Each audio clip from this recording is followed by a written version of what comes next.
list 1 with list 2. Here list 1 consists different types of clutches, and list 2 also different types of clutches with their significance. Here radial friction clutch is nothing but centrifugal clutch, that is Q, and here spring clutch is a positive clutch, and here ultramagnetic clutch is also called as hysteresis clutch, and axial friction clutch is a cone clutch. So in the option the right answer is B. B is the right answer. Find out frictional torque for square thread of mean radius 25 mm while raising a load of 25 Newton. Angle of friction is 30 degrees and helix angle is 15 degrees. Here the frictional torque is given by WR tan theta plus alpha, where theta is the angle of friction and alpha is the helix angle, and here W is the load to be raised and R is the mean radius of the square thread.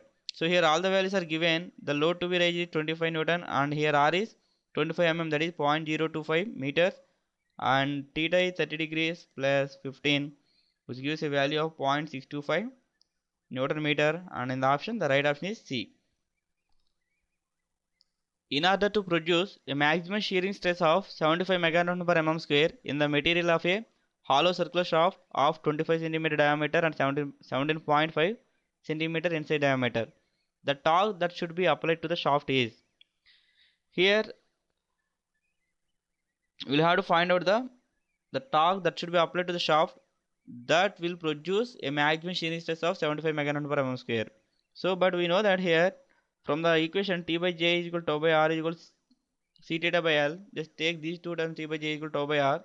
So here the maximum shear stress is produced when R is equal the maximum radius of the shaft, that is T is equal tau into J is pi by 32 d power of 4 minus d power of 4, where capital D is the outer diameter, small d is the inner diameter, and here R should be the maximum radius, that is equal to d by 2. So which gives pi by 16 tau into d power of 4 minus d power of 4 by d. So now substitute all the values here, where tau is 75 meganewton per mm square. Sorry, here tau is 75 meganewton per meter square, that is 75 Newton per mm square, and d power of 4 is 250 mm, and this is 175 power of 4 by 250. So which gives a value of 174.85 kilonewton meters. So here it is 175 Newton per meter square. So it gives a value of 174.85 kilometer, and in the option the right option is C. One person is carrying a box of 50 kg on his head and he travels the distance of 2 meters. Then what is the work done by the system? So here work done by the system is equal to 0, since he travels in a perpendicular direction of the force, so that there is no work done, so it is 0. A count flow heat exchanger is used to cool 2000 kg per hour of oil from 105 degrees centigrade to 25 degrees centigrade by using water entering at 15 degrees centigrade. If the overall heat transfer coefficient is expected to be 2 kilowatt per meter square Kelvin, find the N2A required if the exit temperature of water is not to exceed 80 degrees centigrade. And here the given heat exchanger is a counterflow heat exchanger, and in this hot water enters at 105 degrees centigrade and leaves at 25 degrees centigrade, and here cold water enters at, sorry, this is hot oil and this is cold water, enters at 15 degrees centigrade and leaves at here 80 degrees centigrade, because it is not to exceed 80 degrees centigrade. So here the LMTD for the given problem is delta T1 minus delta T2 by ln delta T1 by delta T2. So here delta T1 is 25 degrees centigrade and here delta T2 is 10 degrees centigrade. So that here 25 minus 10 by ln 25 by 10, which gives a value of LMTD is equal to 16.37 degrees centigrade.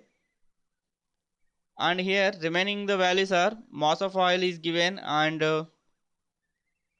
here we will have to calculate the mass flow rate of water, and Mass flow rate of water can be calculated by using the heat transfer or heat rejected by the oil is equal to heat added to the water. That is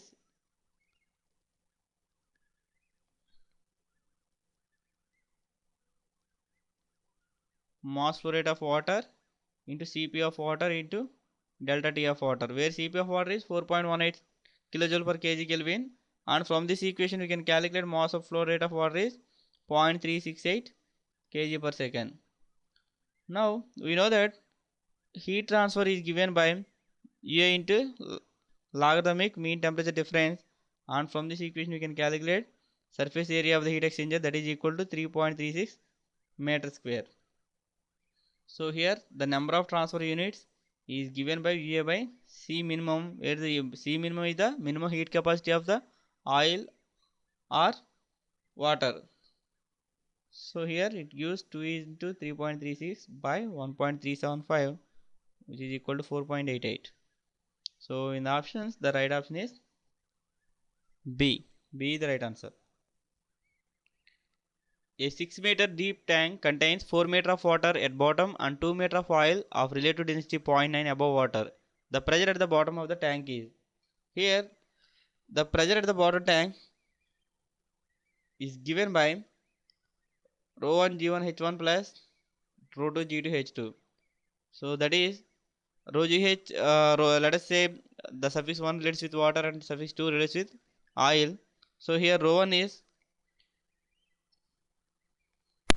density of water is 1000 kg per meter cube, and G1 can be taken as, sorry, it is just G, it is 10, and H1 is 4, plus rho 2 is, here oil relative density is 0.9, that is 0.9 into 1000 into 10, and height of oil is 2 meters, so it gives a value of 58,000 Newton per meter square, so which is equal to 58 kilonewton per meter square.